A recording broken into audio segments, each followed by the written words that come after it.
bagi penerima KJP Plus, anak yang terdaftar dalam DTKS, anak dari pemegang kartu pekerja Jakarta, dan anak dari pengemudi Mitra Transjakarta.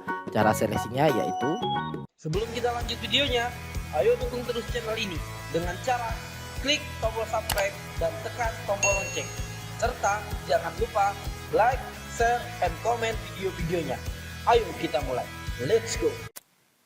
halo guys, kembali lagi bersama saya di channel tempatnya belajar, channelnya tutorial. Anak Anda tidak diterima di jalur prestasi PPDB tahun ini. Tenang, masih ada jalur yang lain di PPDB tahun ini. Yang pertama yaitu ada jalur afirmasi prioritas yang pertama. Yang kedua yaitu ada jalur afirmasi prioritas yang kedua. Dan yang ketiga jalur zonasi. Serta terakhir yaitu tahap kedua. Masih bingung dengan jalur zonasi dan jalur afirmasi? Yuk kita bahas di video kali ini.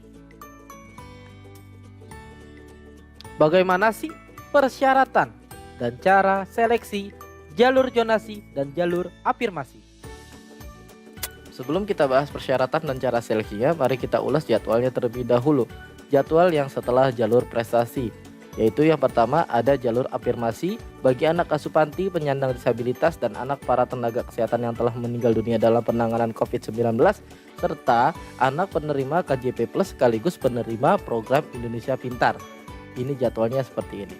Dan yang kedua yaitu ada jalur afirmasi bagi penerima KJP Plus, anak yang terdaftar dalam DTKS, anak dari pemegang kartu pekerja Jakarta, dan anak dari pengemudi Mitra Transjakarta.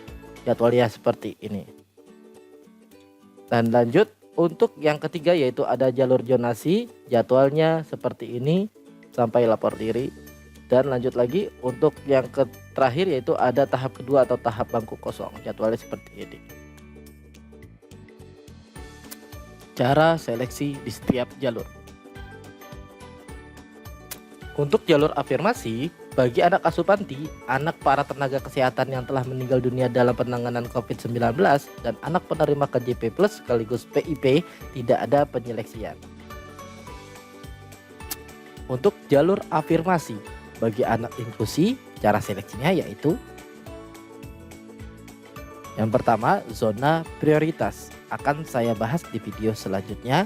Dan yang kedua yaitu usia tertua ke usia termuda. Dan ketiga waktu mendaftar. Cara seleksi ini akan saya simulasikan di video simulasi seleksi. Bisa dilihat di video saya yang lainnya. Untuk jalur afirmasi, di mana bagi penerima KJP Plus, anak yang terdaftar dalam DTKS, anak dari pemegang kartu pekerja Jakarta, dan anak dari pengemudi Mitra Transjakarta. Cara seleksinya yaitu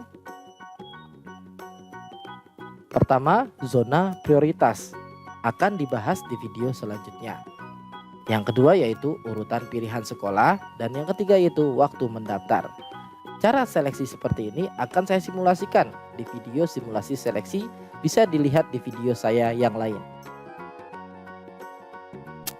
Untuk jalur zonasi, di mana cara seleksinya yaitu yang pertama didahulukan untuk zona prioritas, akan saya bahas di video selanjutnya. Dan yang kedua yaitu usia tertua ke usia termuda, dan ketiga urutan pilihan sekolah, keempat waktu mendaftar. Cara seleksinya ini akan saya simulasikan di video simulasi seleksi, bisa dilihat di video saya yang lainnya. Untuk jalur tahap kedua atau disebut juga tahap bangku kosong, cara seleksinya yaitu yang pertama yaitu total pembobotan indeks prestasi akademik seperti jalur prestasi.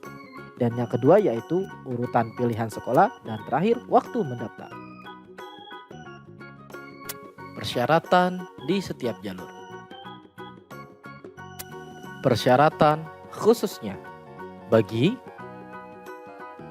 jalur afirmasi prioritas pertama yaitu anak asuh panti dan anak tenaga kesehatan, yaitu pendaftaran melalui Dinas Pendidikan, dalam hal ini diwakilkan oleh Pusat Data Informasi dan Komunikasi Pendidikan.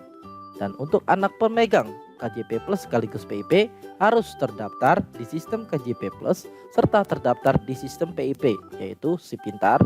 Dan yang ketiga, untuk anak berkebutuhan khusus yaitu wajib memiliki surat keterangan dari psikolog atau dokter atau pihak yang berkompeten serta SPTJM tentang keabsahan dokumen. Persyaratan khusus jalur afirmasi prioritas kedua yaitu untuk pemegang KJP Plus harus terdaftar di sistem KJP Plus tahap 1 tahun 2021. Yang kedua yaitu untuk anak yang terdaftar di DTKS harus terdaftar di sistem DTKS atau FMOTM. Yang ketiga yaitu anak dari pemegang Kartu Pekerja Jakarta, orang tuanya harus memiliki Kartu Pekerja Jakarta. Dan yang terakhir, anak dari pengemudi Mitra Transjakarta, orang tuanya harus terdaftar sebagai pengemudi Mitra Transjakarta seperti Jaklingko. Seperti itu. Persyaratan khusus untuk jalur zonasi yaitu hanya bisa memilih sekolah di zona prioritasnya.